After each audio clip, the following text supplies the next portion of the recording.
नमस्कार दोस्तों। महाराष्ट्र का रण इस तरह से गंभीर है कि शिवसेना किसी भी कीमत पर पीछे नहीं हटना चाहती है।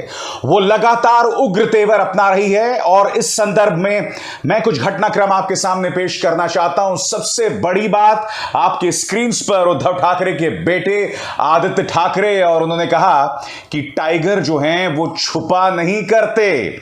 जी हां, और इसी पर तंज कसा है संजय राउत ने, और उन्होंने कहा है क्यों छुपे हो गुवाहाटी में, आना पड़ेगा चौपाटी में। दोस्तों मैं आपको यह बता दूं, अगर हम राजनीतिक घटनाक्रम की बात करें तो शिवसेना खेमा यह दावा कर रहा है कि एकनाथ शिंदे कैंप से कम 20 विधायक उनके संपर्क में है। अब अगर यह बात सही है दोस्तों, तो यकीन मानिए इससे एकनाथ शिंदे और भारतीय जनता पार्टी का पूरा खेल खराब हो जाता है, क्योंकि फिर नए एंटी डिफेक्शन लॉ के अंतर्गत वो अपनी पार्टी नहीं बना पाएंगे, जिसके चलते पूरा का पूरा प्लान जो है वो धराशायी हो जाएगा। मगर क्या भारतीय जनता पार्टी खामोश बैठी है? बिल्कुल नहीं दोस्तों। मैं आपको बतलाना चाहूंगा कि एकनाथ शिंदे बहुत ही रहस्यमय तरीके से वडोदरा उड़ के जाते हैं। जी हां, और वडोदरा में उनका कौन इंतजार कर रहा था? कोई और नहीं बल्कि देश के गृह मंत्री अमित शाह। बड़ा प्रश्न ये दोस्तों, अब ये इस बात की तस्दीक कर रहा है, इस बात की पुष्टि कर रहा है कि ऑपरेशन लोटस के पीछे देवेंद्र फडणवीस या सीआर पाटिल नहीं, इस पूरे मामले की मॉनिटरिंग कथित तौर पर देश के गृह मंत्री कर रहे हैं। क्या यह महज इत्तेफाक है कि दोनों एक ही शहर में मौजूद थे?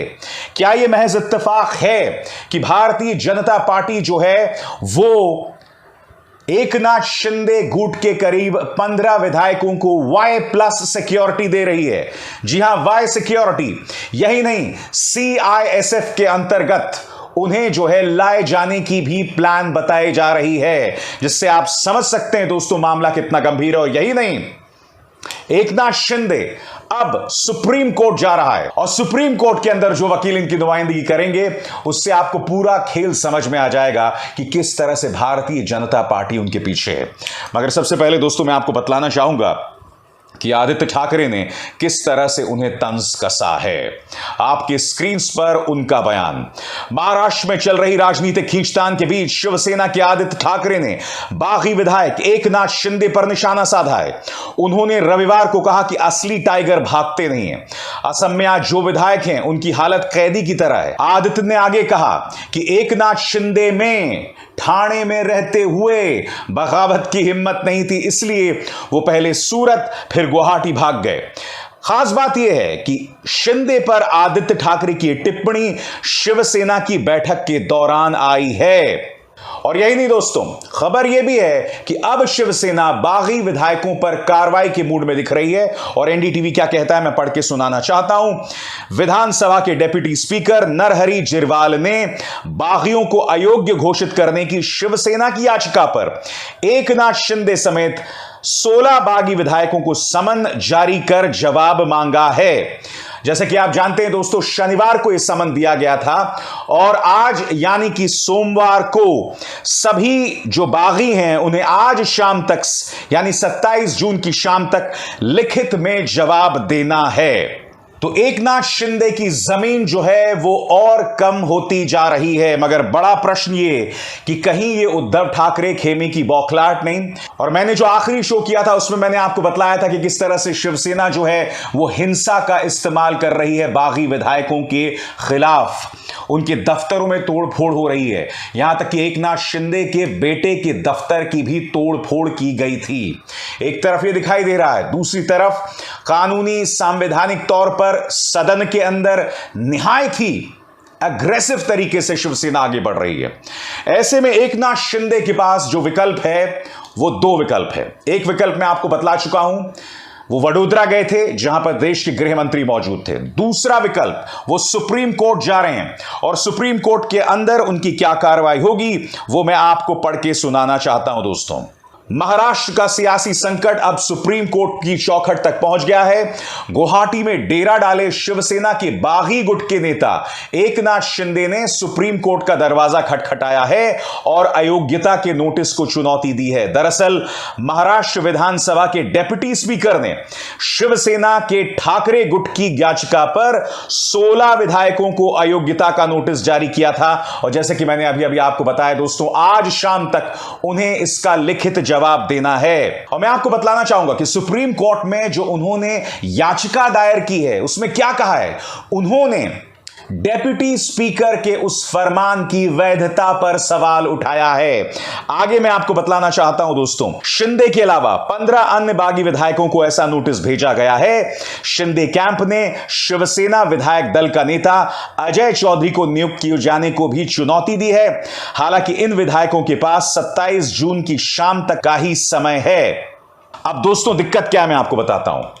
27 जून की शाम तक इन्हें लिखित जवाब देना है। अब सुप्रीम कोर्ट ने उससे पहले कोई आदेश जारी कर दिया और उस पर स्टे लगा दिया, तब तो एक तरह से कहा जा सकता है कि एकनाथ शिंदे गुट की यह जीत होगी। मगर अगर सुप्रीम कोर्ट आज दिन भर कोई एक्शन नहीं लेता है तो एकनाथ शिंदे ग्रुप जो है वो बहुत मुश्किल में पड़ने वाला है। जैसे कि आप ये खबर देख रहे हैं दोस्तों, यह दावा किया जा रहा है कि करीब 20 विधायक जो हैं वो उद्धव ठाकरे से संपर्क में हैं। यह खबर क्या कहती है दोस्तों, मैं आपको पढ़ के सुनाना चाहता हूं। बताया जा रहा है कि बागी मंत्रियों के खिलाफ सीएम उद्धव ठाकरे कड़ी कार्रवाई कर सकते हैं, उनका विभाग छिन सकता है। एकनाथ शिंदे, गुलाब राव पाटिल, दादा भुस, शंभुराज देसाई अपना विभाग गंवा सकते हैं। इस बीच सूत्रों के मुताबिक बताया जा रहा है कि शिंदे गुट के विधायक दो खेमे में बंट गए हैं क्योंकि कई विधायक भाजपा में विलय नहीं करना चाहते हैं। सूत्रों के मुताबिक एकनाथ शिंदे ग्रुप के 20 बागी उद्धव ठाकरे के संपर्क में हैं। सूत्रों ने एनडीटीवी को बताया कि एकनाथ शिंदे के साथ डेरा डाले हुए कम से कम 20 विधायक कथित तौर पर महाराष्ट्र के मुख्यमंत्री उद्धव ठाकरे के संपर्क में हैं। यानी कि भारतीय जनता पार्टी के साथ जाया जाए या न जाया जाए, इस पर एकनाथ शिंदे ग्रुप जो है वो दो फाड़ हो गया है। क्योंकि वो कितने विधायकों के समर्थन की बात कर रहे हैं, वो 37-38 विधायकों के समर्थन की बात कर रहे हैं और अब नए नए विधायक पहुंच भी रहे हैं। मैं आपको बतलाना चाहूंगा कि रविवार यानी संडे को 9वां मंत्री जो है वो एकनाथ शिंदे ग्रुप में जो है शामिल हो गया है। इसलिए मैंने आपको बताया कि शिवसेना अपनी तरफ से जो तमाम कार्रवाई कर रही है, क्या ये बौखलाहट है या इसके पीछे एक सोच है। मैं चाहूंगा कि कमेंट सेक्शन में आप अपनी राय दें। जो उद्धव ठाकरे कर रहे हैं, क्या उसके पीछे एक सोची समझी रणनीति है या जैसे कहते हैं ना कि डूबते को तिनके का सहारा। और जैसे कि मैंने आपको हर बार वादा किया दोस्तों, इस घटनाक्रम की बारीक से बारीक जानकारी मेरे इस मंच पर मैं आप तक लगातार पहुंचाता रहूंगा। अभिसार शर्मा को दीजिए इजाजत। नमस्कार।